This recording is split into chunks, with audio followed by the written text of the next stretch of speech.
ফাল্গুন, কবি রবীন্দ্রনাথ ঠাকুর। ফাল্গুনে বিকশিত কাঞ্চন ফুল, ডালে ডালে পুঞ্জিত আম্র মুকুল। চঞ্চল মৌমাছি গুঞ্জরি গায়, বেণুবনে মর্মরে দক্ষিণ বায়। স্পন্দিত নদী জল ঝিলিমিলি করে, জ্যোৎস্নার ঝিকিমিকি বালুকার চরে। নৌকা ডাঙায় বাঁধা কান্ডারি জাগে, পূর্ণিমা রাত্রির মত্ততা লাগে।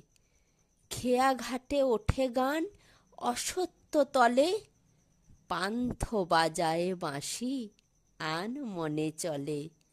ধায় সে বংশী রব বহু দূর গায়, জনহীন প্রান্তর পার হয়ে যায়। দূরে কোন শয্যায় একা কোন ছেলে, বংশীর ধ্বনি শুনে ভাবে চোখ মেলে। যেন কোনো যাত্রী সে রাত্রি অগাধ, জ্যোৎস্নার সমুদ্রের তরি যেন চাঁদ।